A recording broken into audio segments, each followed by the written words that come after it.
Hello viewers, আমি সুকুমার চন্দ্র creative মিশনের video টিউটোরিয়ালে আপনাদের স্বাগতম জানাচ্ছি। আমরা গ্রাফিক্স ডিজাইনের উপর কোর্সগুলো করছিলাম। এই স্কিল ডেভেলপমেন্টের মধ্যে আমরা ইলাস্ট্রেটরে আছি। ইলাস্ট্রেটরের প্রথম ক্লাস অ্যাডোবি ইলাস্ট্রেটর।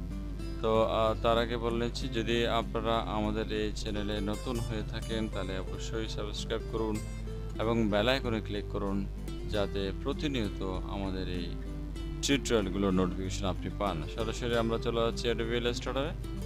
তো অ্যাডোবি ইলাস্ট্রেটরে চলে আসলাম আমরা। অ্যাডোবি ইলাস্ট্রেটর CS6 আমরা কাজ করছি। আপনারা যত আপডেট পারেন ইউজ করতে পারেন। আমাদের মোটামুটি সবগুলোই মিল আছে, কিছু কিছু ক্ষেত্রে অবশ্যই পার্থক্য আছে। তো এখন আমরা নতুন একটা ফাইল নেব। ফাইলে গিয়ে নিউতে গিয়ে আমি দিলাম ক্লাস 1, এখানে নাম, ফাইল নেম। এখান থেকে আপনি এনসি চুজ করবেন, কারণ আমরা এনসিতে কাজ করতে পারদর্শী বা স্বাচ্ছন্দ্য বোধ করি।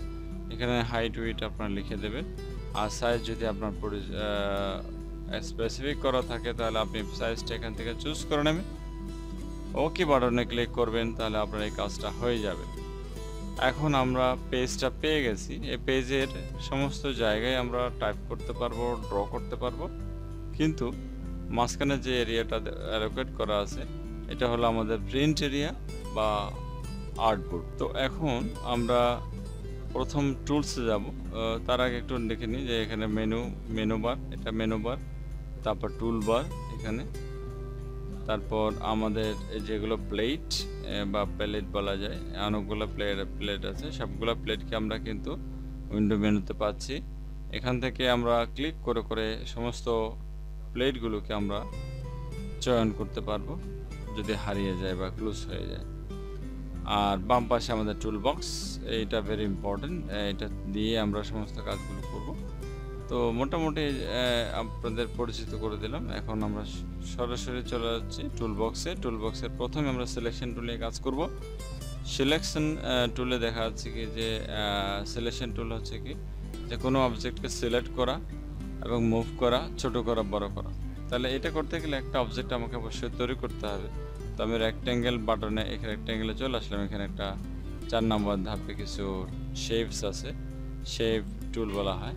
তো এখানে দেখা যাচ্ছে যে 5টা 6টা টুল আছে, তার মধ্যে আমি রেক্ট্যাঙ্গেলটা চুজ করলাম। রেক্ট্যাঙ্গেলটা চুজ করে এখানে একটা ডাবল ক্লিক করলেও হয়। ডাবল ক্লিক করলে বা সিঙ্গেল ক্লিক করলে আপনার হাইট উইট আপনি বানিয়ে দিতে পারবেন। আর যদি মনে করেন যে আপনি নিজেই ড্র করবেন, তাহলে মাউস দিয়ে ড্র করে নিতে পারেন। এখন এই ড্র করার সাথে সাথে সাধারণত ব্ল্যাক অ্যান্ড হোয়াইট আসবে, বা ডিফল্ট হচ্ছে ব্ল্যাক অ্যান্ড হোয়াইট থাকে এরকম।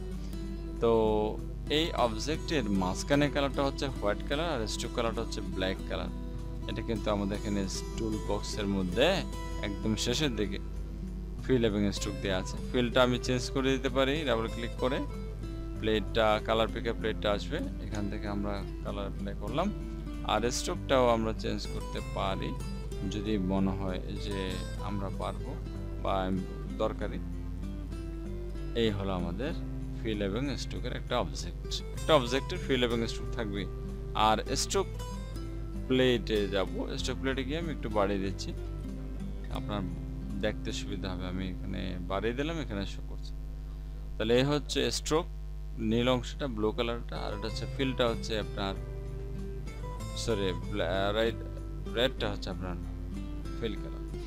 তো ফিল কালারগুলোকে অ্যাপ্লাই করতে গেলে আপনাকে অবশ্যই আগে ক্লিক করে যেই ফিল চেঞ্জ করলে ফিলটা উপরে নিয়ে আসতে হবে, স্ট্রোক চেঞ্জ করলে স্ট্রোকটা উপরে নিয়ে আসতে হবে ক্লিক করে, অথবা এক্স বাটন প্রেস করে দিতে হবে। এখন আশা করছি এটা আপনাদের মোটামুটি পারবেন। এই যে দেখেন, আমি যখন সিলেক্ট করলাম অবজেক্টটাকে, সিলেকশন টুল দিয়ে এটাকে ছোট করা যায়, এই যে বড় করা যায়, এখান থেকে প্রেস করে আপনি টান দেবেন মাউসের লেফট বাটন প্রেস করে।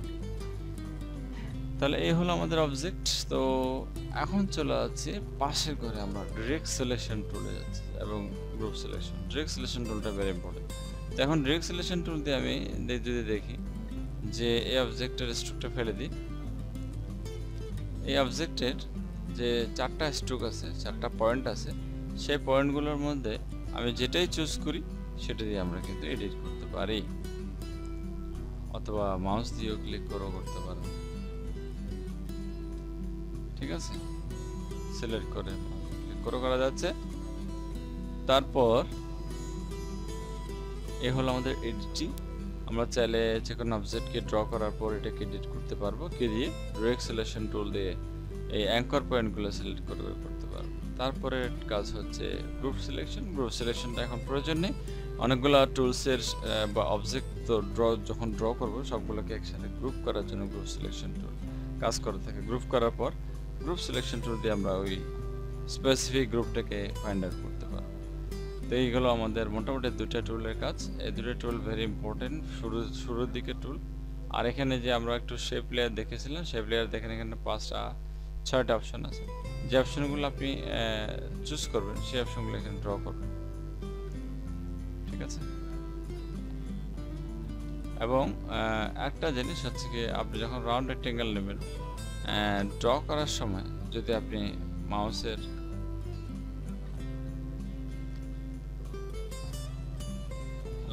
আপেরও দিলে কি হবে, এটা কি হবে, শেপটা মসৃণ হবে বা কার্ভ হবে। আর ডাউন এরও দিলে আপনার ওই যে রাউন্ড যেটা আছে সেটা চলে যাবে।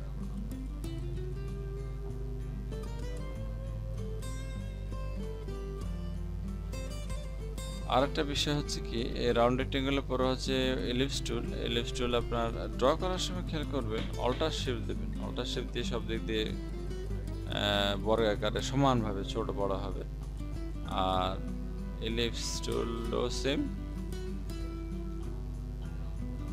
তারপর আপনার হচ্ছে কি যে পলিগন টুল, পলিগন টুলটা এরকম, এটা চাইলে আপনি বাড়াতে পারেন কমাতে পারেন, বাড়ানো যায় কমানো যায়। নিচেরটা দিলে আপেরও দিলে বাড়ানো যাবে আর নিচেরটা দিলে কমানো যাবে। তাহলে এখন আমরা মোটামুটি এই টুলগুলো ভাবে ড্র করব। ড্র করার পরে এগুলো কালার চেঞ্জ করা যায়, অ্যাপ্লাই করা যায়, ঠিক আছে। আজকে দুটোকেই থাক।